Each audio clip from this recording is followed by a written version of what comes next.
हमारी शुरू से चेष्टा रही है कि सुशांत सिंह राजपूत को न्याय मिले और सच्चाई सामने आए। पहले दिन से हमने कहा था कि ये अबेटमेंट टू सुसाइड का केस है और जिन लोगों ने सुशांत सिंह राजपूत को मजबूर किया सुसाइड करने के लिए उनको सामने लाया जाए और अगर नेपोटिज्म और इनसाइडर लॉबी का हाथ रहा है तो उन पर भी कार्रवाई होनी चाहिए। 14 जून को उनकी मृत्यु हुई, लेकिन अभी तक मुंबई पुलिस अपनी रिपोर्ट दाखिल नहीं कर पाई है और इस वजह से लोगों में नाराजगी है, गुस्सा है।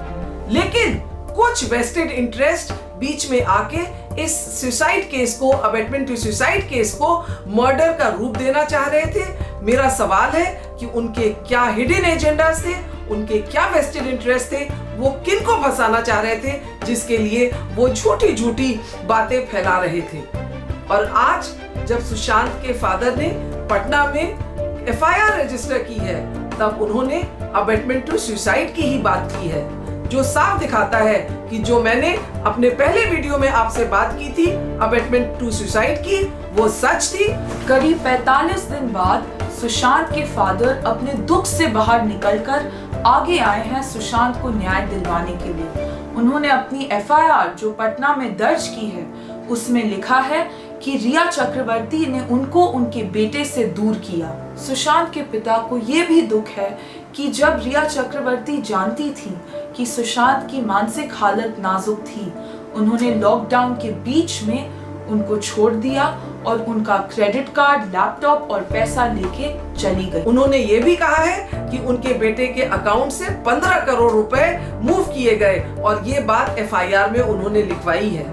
सुशांत के पिताजी ये भी कहते हैं कि सुशांत के जो मेडिकल पेपर्स थे वो रिया चक्रवर्ती लेके चली गई और वो उनके बेटे सुशांत को डराती रही, धमकाती रही कि वो उसके मेडिकल हेल्थ के, डिप्रेशन के पेपर्स मीडिया में आउट कर देंगी और इस वजह से उसकी छवि को हानि पहुंच सकती है। सुशांत के फादर को ये भी दुख है कि मुंबई पुलिस ने प्राइम सस्पेक्ट्स को इन्वेस्टिगेट नहीं किया और इंस्टेड उन्होंने यहाँ वहाँ के लोगों को बुलाकर उनका स्टेटमेंट रिकॉर्ड किया है, जिससे केस आगे नहीं बढ़ रहा। अब बिहार पुलिस मुंबई आ चुकी है और जो सेक्शंस, जिस तरह की धाराएं लगाई गई हैं उसमें रिया चक्रवर्ती को अरेस्ट भी किया जा सकता है और मैं चाहूंगी कि अबेटमेंट टू सुसाइड में 10 साल तक की सजा का प्रावधान है और अगर सुशांत सिंह राजपूत की मृत्यु में रिया चक्रवर्ती की जवाबदारी बनती है तो उन पर उस तरह की कार्रवाई की जाए।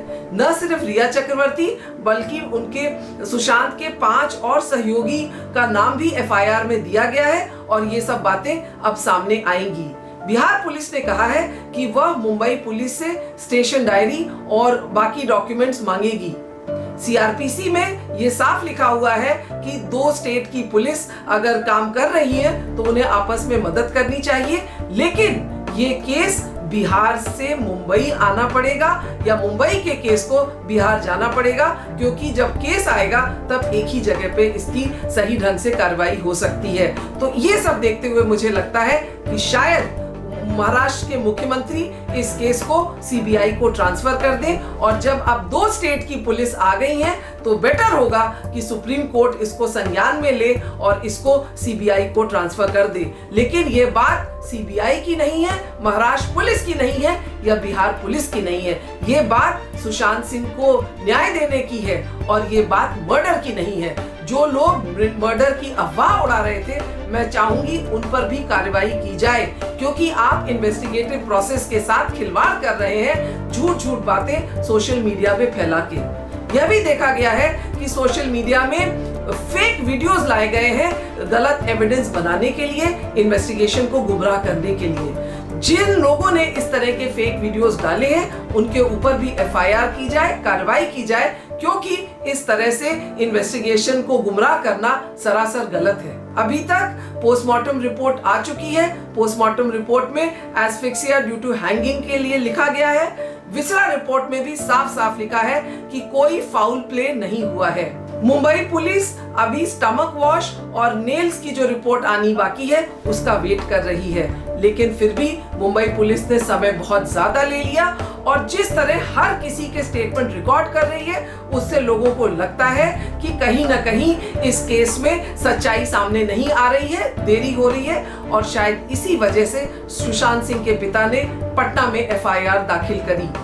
अभी तक सुशांत सिंह के पिताजी का अगर मुंबई पुलिस ने स्टेटमेंट नहीं लिया है तो वह भी बात ध्यान देने योग्य है। लेकिन इन सब चीजों का लेखा जोखा एक ही बात बताता है कि सुशांत सिंह ने सुसाइड किया 14 जून को और उसमें उनको प्रेरित किया गया, उकसाया गया और अगर सुशांत को मजबूर किया गया सुसाइड करने के लिए तो ये 306 आईपीसी का अबेटमेंट टू सुसाइड का गुनाह बनता है। और आज जब उसके पिता भी ये बात मानते हैं तो मैं चाहूंगी कि जो लोग झूठी अफवाहें उड़ा रहे थे वो आज से यह बात बंद कर दें। कंगना रनौत भी बार बार टीवी पे आके देश को गुमराह करने की चेष्टा कर रही हैं। वो अपने किस हिडन एजेंडे से काम कर रही हैं यह भी मुंबई पुलिस को जरूर देखना चाहिए। अगर किसी का आप मर्डर करते हैं फिजिकली तो उसका जो क्रिमिनल ऑफेंस है अबेटमेंट ऑफ मर्डर, किसी को इस तरह की सिचुएशन क्रिएट करना कि वो सुसाइड कर ले या खुद को मार दे, इस तरह की उनको सहायता करना अगर उनका ऐसा ख्याल भी हो तो उसको कहते हैं और सेक्शन 57 के अकॉर्डिंग ये भी मर्डर के इक्वल ही एक ऑफेंस है। कंगना रनौत एक टीवी चैनल पे कहती हैं कि सेक्शन 57 में ये केस मर्डर का बनता है।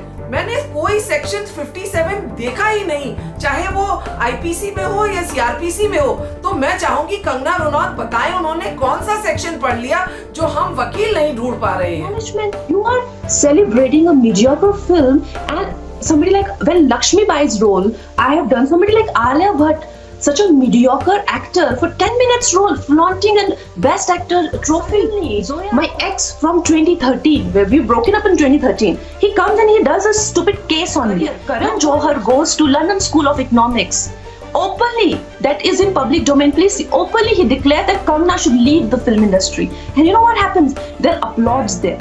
मैं चाहूंगी कि मुंबई पुलिस इस सच्चाई पे पहुंचे कि कंगना रनौत जैसी एक्टर को नेशनल चैनल पे, बड़े बड़े टीवी चैनल पे झूठ क्यों बोल रही हैं, वो क्यों देश को गुमराह कर रही हैं कि यह तो मर्डर है। और जबकि वो सुशांत सिंह राजपूत से पिछले महीनों में मिली कि नहीं ये बात वो नहीं बताती हैं। वो बात करती हैं लंदन स्कूल ऑफ इकोनॉमिक्स की, वो बात करती हैं बाकी एक्टर्स की और कहीं ना कहीं वो अपना बदला लेने के लिए सुशांत सिंह राजपूत के कंधे पर से बंदूक चलाने की कोशिश कर रही हैं। मैं चाहूंगी कि इसको कंडेम किया जाए, कंगना रनौत की सच्चाई सामने लाई जाए क्योंकि ये बहुत गलत है। पूरा देश जो है इन एक्टर्स की बातों से प्रभावित होता है और अगर वो अपना एक्टर का क्लाउड मिसयूज कर रही हैं तो इस पर भी कार्रवाई करना बहुत जरूरी है। यह समय है कि हम सब का एक ही लक्ष्य होना चाहिए कि सुशांत सिंह राजपूत को न्याय मिले। उन कारणों को सामने आना चाहिए जिनकी वजह से सुशांत सिंह राजपूत को आत्महत्या करनी पड़ी। और जो लोग सुशांत की मौत को एक हथियार बना रहे हैं अपने फायदे के लिए, अपनी फॉलोइंग बढ़ाने के लिए, अपनी पॉपुलैरिटी बढ़ाने के लिए, उनको रोका जाए। सुशांत जैसा होनहार एक्टर इस दुनिया को छोड़कर चला गया, इसका दुख हम सबको है और ये दुख कभी समाप्त नहीं होगा। लेकिन अगर सुशांत के परिवार को न्याय मिलता है और जिन लोगों ने सुशांत को उकसाया आत्महत्या करने के लिए उनको अगर जेल की सलाखों के पीछे भेज दिया जाता है तो शायद हमारे मन को कुछ शांति मिल सके।